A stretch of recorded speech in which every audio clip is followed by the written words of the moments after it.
New pictures from Russia show the heroic Red Army in action on 3 sectors of the line. First, on the Stalingrad front.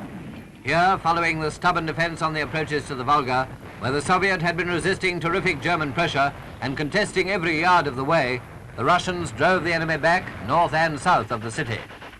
Though many German divisions still remain in the huge pocket formed in front of Stalingrad, our ally continues to gain successes on this front. And meanwhile, Hitler's promise to capture the city still remains to be fulfilled. Some of the fiercest fighting of all time has been taking place in this area, and the Red Army has inflicted very severe wounds on the enemy.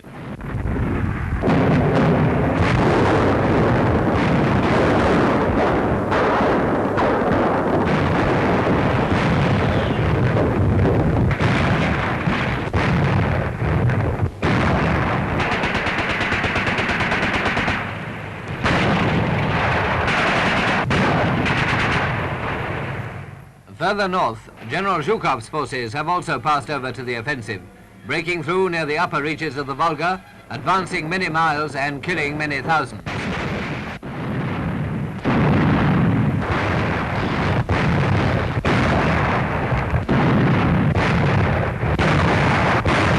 Russian artillery blasted the German positions and Russian airmen bombed them, cracking the enemy's front lines here and clearing a way for tanks and infantry to go forward.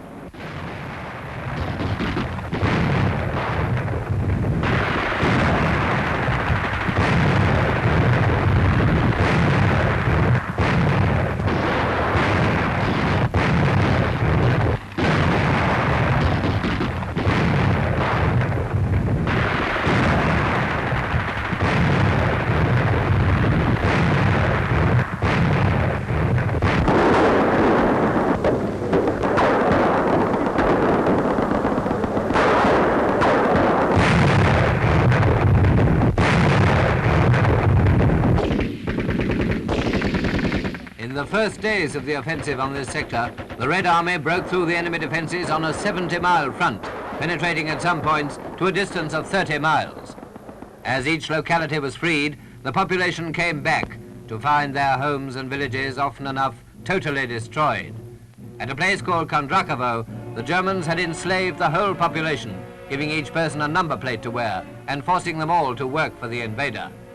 This woman and her daughter had been living in the wreckage of a car after the burning of their home.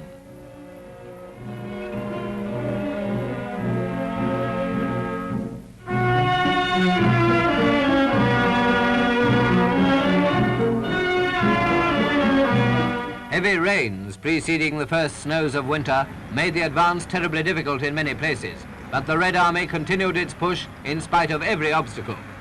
This is another liberated town, Karmanovo, not much more than a ruin now, but in Russian hands again.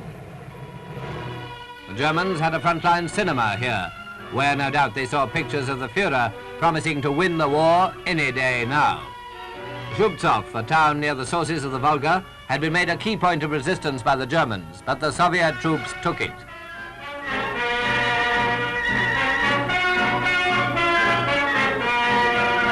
And they killed 45,000 German officers and men in the fighting. A huge amount of equipment, of course, was taken.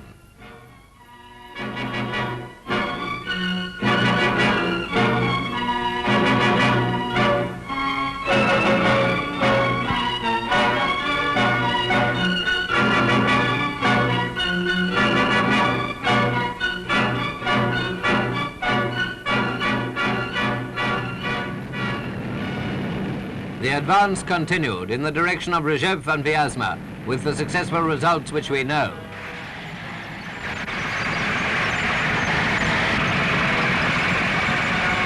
Not the least of these results have been more prisoners, and here's rather an interesting sidelight on the prisoners.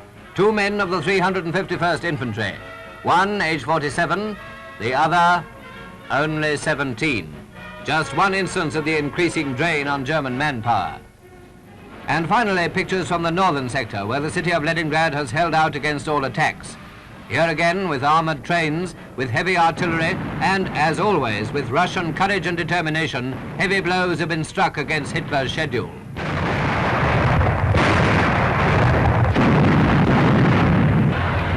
And all the time prisoners have been coming in. A group marches through the streets of Leningrad.